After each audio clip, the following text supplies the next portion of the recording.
disse, o senhor teve uma grande projeção de imagem, sobretudo durante a Operação Lava Jato, mas agora os brasileiros vão conhecê-lo como senador. O que nós podemos esperar do senhor neste cargo? Olha, eu tenho dito, eu fiz isso durante a campanha eleitoral, eu vou ser um senador independente. Então, eu tenho pautas bastante específicas que fazem parte da minha história, que é o combate à corrupção e a integridade na política. Essas são duas questões indissociáveis. E, igualmente, a segurança pública. Agora, eu não vou ser também um senador de uma nota só. Quero estar envolvido em todos os assuntos que sejam relevantes para o país, parte da economia, política social, saúde, educação, ou seja, podem esperar um senador muito presente no cotidiano, nas atividades políticas dessa casa. Claro que a gente chega com a humildade necessária, porque, como se diz, é um marinheiro de primeira viagem, mas com muito entusiasmo para esse trabalho. Ok, agora vamos começar então por esse primeiro ponto que o senhor tocou, a questão do combate à corrupção. O senhor, ao ser eleito, escreveu numa rede social que a Lava Jato vive. O que isso significa exatamente? O que o senhor quis dizer ali quando postou essa mensagem? Tiago, eu tive uma eleição bastante difícil lá no Paraná.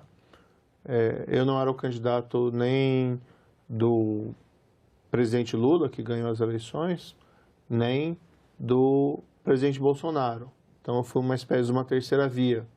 Também, embora eu tenha um bom relacionamento, não era o candidato exatamente do governador, que tinha um compromisso com o candidato do Bolsonaro. Então, foi uma eleição difícil, principalmente majoritária, com uma vaga só, mas fui honrado com a escolha, né, por quase 2 milhões ali de paranaenses, 1.953.000 paranaenses que escolheram.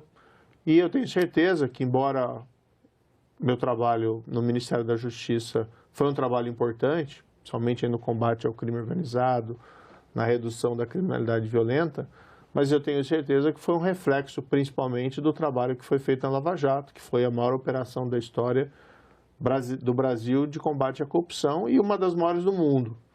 Então, a minha eleição, de certa maneira, representa essa confiança que as pessoas têm nessa pauta, e agora a gente vai poder defendê-la diretamente no Congresso Nacional. Porque antes, como juiz, eu não interferia na atividade política, tinha uma série de limitações do que eu podia falar, do que eu podia fazer. E quando depois estava com o ministro da Justiça, embora a gente tinha uma relação de dinâmica aqui com o Senado e com o Congresso, não é exatamente a mesma coisa. Então você agora está diferente, agora a gente está dentro.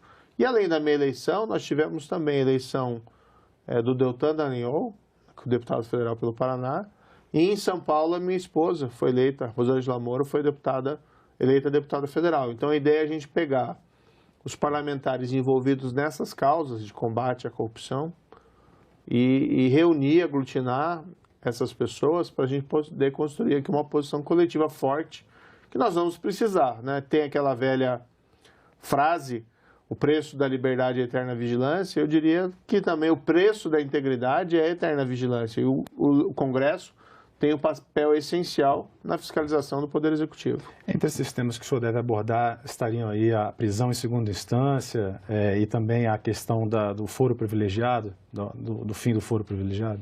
Não, certamente. Eu tenho defendido, acho que são 3 pontos que nós tínhamos que trabalhar com prioridade. Primeiro, prisão em segunda instância. É uma questão de justiça, acima de tudo.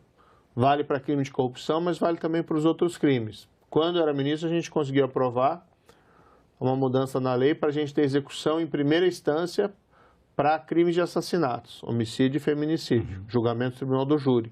Foi um avanço importante. Infelizmente, não conseguimos a aprovação da prisão em segunda instância. Mas se a gente quer ter um processo efetivo, seja civil, seja criminal, a gente tem que ter um processo que não seja interminável. E esse é um tema essencial para a diminuição da impunidade no Brasil. E, a meu ver, transcende a questão partidária. São aquelas pautas, aquela reforma de agendas que o país precisa para ele se modernizar. Então, esse é um ponto. O fim do foro privilegiado é outro. Não é porque agora eu fui eleito senador que eu vou passar a ser um defensor, ao contrário, eu defendo a supressão total. Claro que tem argumentos que podem ser colocados em favor do foro privilegiado, evitar que a autoridade fique sujeita a ações judiciais frívolas, e elas existem, mas os danos causados pelo foro privilegiado são muito maiores que esses benefícios. Então, supressão total é isso que eu defendo. E um terceiro ponto que nós temos que voltar a discutir é a autonomia das agências responsáveis pela investigação e combate ao crime. Então, eu defendo particularmente, por exemplo, um mandato fixo para o diretor da Polícia Federal, de 4 anos, como é o diretor do FBI norte-americano. São 4 anos, podendo ser demitido apenas por má conduta ou por manifesta insuficiência de desempenho. Então, são essas pautas institucionais que me interessam. E, claro, tem muita coisa que se pode fazer no combate à corrupção, mas esses três temas são essenciais. Agora, o senhor é um dos 81 senadores, né? Vai trabalhar aqui. Como é que o senhor pretende se articular para poder aprovar essas propostas que não são fáceis, são propostas que demandam muitos votos aqui? Como é que o senhor vai encontrar o seu lugar no espectro político interno aqui no Senado? Como é que o senhor pretende fazer isso? Eu pretendo fazer isso com bastante humildade, conversando, dialogando. Tem senadores e senadoras que compartilham essas mesmas pautas, esses mesmos valores. Agora, é importante construir uma maioria. Tem uma resistência grande também, né, por parte de vários. Mas eu acho que isso só se resolve com diálogo e colocar esses temas na pauta do dia. Significa também você mobilizar a sociedade civil, despertando a atenção dela via imprensa, via debate, via discurso, via construção dentro da sociedade civil do apoio necessário para exercer aquela pressão salutar numa democracia em cima do Senado, do Congresso. Então, assim, principalmente com humildade, né? Vamos com calma, vamos construir, e sempre que acho que tem que ser essencial numa casa parlamentar, com respeito à opinião alheia. Quem diverge não é porque diverge que é seu inimigo. Apenas não compartilha a mesma ideia. Uhum. O senhor também escreveu que vai fazer uma oposição aqui ao governo Luiz Inácio Lula da Silva, né? Como é que o senhor vê essa relação de forças no Congresso Nacional como um todo? O governo, o Poder Executivo vai ter aí, digamos assim, uma facilidade para governar, ou o senhor já enxerga que poderia haver alguma dificuldade no número de votos? Olha, como todo brasileiro, eu desejo o sucesso do Brasil. Então a gente espera que o governo seja bem sucedido, porque para o Brasil melhorar, é claro que nós gostaríamos de ter um governo eficiente que tome as decisões certas. Agora, o papel do parlamento, do Congresso, é exatamente ser esse fiscalizador, esse contraponto. Então, vamos receber as propostas, vamos analisar. Claro que, se vierem propostas positivas para o país, a oposição não pode ser racional. Então, você endossa aquilo que entende que é favorável. Agora, pelo perfil ideológico, pelas pautas políticas do PT, do Partido dos Trabalhadores, eu certamente estarei na oposição e contrário a boa parte dos projetos. Mas não vamos fazer aquela atitude de apitar o pênalti antes da falta. Vamos esperar vir as propostas, ver o que acontece. Eu tenho visto, por exemplo, historicamente, no entanto, por exemplo, em segurança pública, para sair do tema corrupção, né?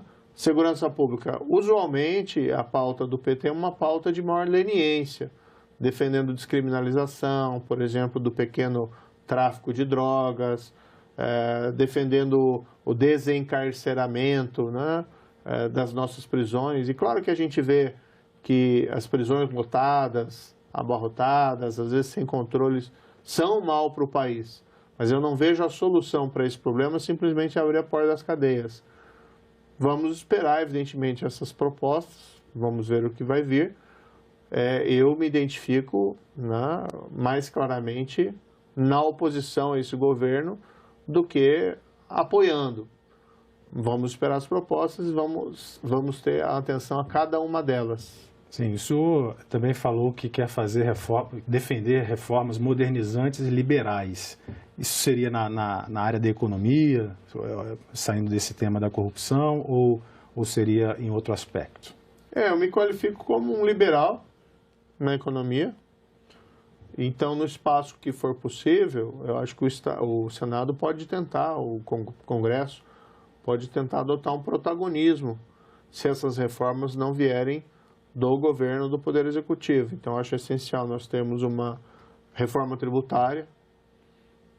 Existem essas propostas até já em trâmite de unificação dos tributos sobre o consumo, ISS, ICMS, PIS, COFINS, IPI.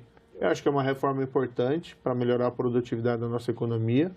Claro que a gente pode ter divergências, e às vezes relevantes, em cima de detalhes, por exemplo, quanto à distribuição desses recursos, mas uma reforma simplificadora é importante para dinamizar a nossa economia. Abrir a economia também, acho que o Brasil é um país relativamente fechado em termos de sua interação comercial com o exterior.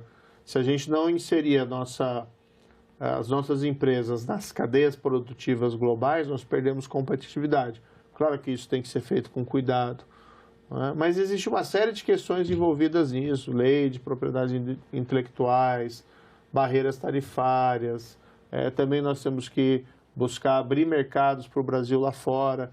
Eu, particularmente, acredito, né, na dinâmica de uma sociedade aberta, plural, democrática, mas isso também é válido para a economia. O que faz bem para a economia? Qual que é o papel do governo, principalmente, dentro de uma economia? É você gerar um ambiente saudável para os negócios, o que significa um ambiente saudável para investimentos produtivos e 2, para a competição leal entre as empresas.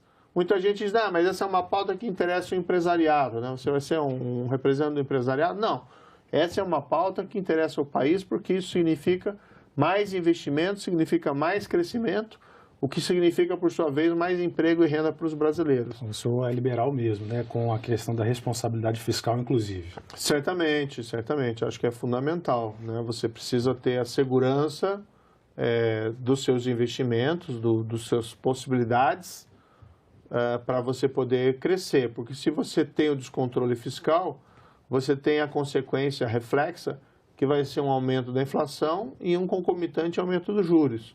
Então, na prática, se despende, no fundo se dá com uma mão, mas se tira com outros, porque você trava o desenvolvimento por parte da iniciativa privada. E a gente sabe hoje em dia, o Brasil, um país emergente, com um gigantesco potencial, mas ele tem limitações orçamentárias muito significativas, por conta de um endividamento que, pelo menos no nível dos países emergentes, é um endividamento significativo. Então, a gente não pode aí fazer grandes liberalidades, generosidades com o orçamento público, até porque quem paga por isso é o contribuinte, né? E acho que uma coisa já ficou muito clara aqui no Brasil, é que não há uma aceitação, uma profunda rejeição a qualquer proposta de aumento de tributo. Então, a gente tem que ganhar a produtividade da nossa economia, sim, criando aquele ambiente favorável para os negócios, sem capitalismo de compadrio, fomentando a livre competição, privatizando. Claro que o governo que entrou tem uma pauta diferente, mas o Congresso é um poder independente. Agora, se o senhor pretende, de alguma maneira, robustecer a legislação existente para o combate à corrupção, podemos, assim, aqui, em resumo, dizer que o senhor poderia trabalhar realmente para o fortalecimento, para uma volta da Operação Lava Jato. E alguns críticos da Operação Lava Jato dizem que isso prejudicou o país na área econômica, que poderia ter sido levado de outra forma. Eu gostaria que hoje, passado esse tempo todo, né, a operação já recolheu aos cofres públicos somas que foram desviadas, mas agora, muda alguma coisa nessa sua visão de que a operação poderia ter tomado outro rumo, ou o senhor acha que deve trabalhar aqui para robustecer essa legislação que, pelo contrário, vai até aumentar essa atuação? Existem algumas lendas, Thiago, em torno da Operação Lava Jato. Primeiro, vamos deixar claro, o Brasil tem uma tradição de impunidade. Tá? Impunidade da grande corrupção, de outros crimes também, mas impunidade da grande corrupção e de crimes praticados por pessoas poderosas. A Lava Jato, juntamente com o caso do Mensalão, rompeu essa tradição de impunidade para casos de grande corrupção. Eu tenho absoluta certeza que quem foi preso, condenado à Lava Jato, foi porque ou pagou o suborno ou recebeu o suborno. Em qualquer país do mundo, é um passo civilizatório importante você responder com consequências ao crime de corrupção. A corrupção ela gera ineficiência na economia, e vamos lembrar que vários episódios desvendados pela própria Operação Lava Jato, monumentos de ineficiência e de desvio de dinheiro público, a refinaria do Nordeste Abreu Lima. Ninguém é contra a refinaria do Nordeste, mas ela custou muitas vezes mais do que o inicialmente previsto no orçamento. Um cálculo que eu vi, que são dados oficiais, ainda em 2014, antes da Operação Lava Jato, já tinha custado 18 bilhões de dólares. Veja que é um valor quase aproximado aí ao furo de teto fiscal que se fez, né, com a PEC nesse início do ano, que aumentou o Auxílio Brasil. Então, o desperdício de dinheiro é muito grande. O Comperj do Rio de Janeiro, que foram gastos lá 20 bilhões de dólares, está abandonado. A compra da refinaria lá de Passadina, que foi, né, também um escândalo próprio. Então, o desvio é muito grande e gera ineficiência da economia. Outra coisa, gera desconfiança da democracia, porque a democracia pressupõe uma relação de confiança entre os representantes e os representados. E a corrupção disseminada quebra essa confiança. Agora, posso dizer o seguinte: todas as empresas que se envolveram nesses esquemas criminosos tinham, desde o primeiro dia, a opção de buscar o Ministério Público e fazer um acordo de leniência, por lei aprovada, inclusive, pelo Congresso, a Lei Anticorrupção Empresarial. Várias delas demoraram muito, e essa demora, a meu ver, custou para elas enormemente, tanto em termos econômicos como em termos de reputação, afetando também o econômico. Então, na verdade, nós fomos absolutamente cautelosos e nós não tínhamos alternativa senão julgar os casos que apareciam nas nossas mãos. Quem provocou todos esses danos à nossa economia foram os crimes de corrupção e não o combate a eles. Então, assim, não vejo essa lenda como verdadeira. Né? Claro que nós temos que buscar aprimorar a legislação, isso é pertinente. Certo. Agora vamos falar sobre a questão do Poder Judiciário, né? O senhor foi ministro da Justiça, acompanhou de perto essa situação. Há no país uma grande, até fruto das eleições, uma grande divisão sobre a posição do Poder Judiciário. Eu gostaria que o senhor falasse aqui. O senhor acredita que há uma judicialização da política excessiva, há um ativismo judicial? O senhor quer trabalhar contra isso, se for o caso? Olha, esse é um tema muito relevante, é um tema que está na pauta do país. E no próximo ano o Senado vai ter oportunidades. Veja que nós temos 2 vagas que abrem no Supremo Tribunal Federal. A indicação é do presidente da República e o nome é aprovado ou rejeitado pelo Senado. Historicamente, o Senado não tem feito um crivo rigoroso. Isso é exemplificado pelo fato de, em 131 anos, desde a primeira Constituição Republicana, apenas um nome foi rejeitado.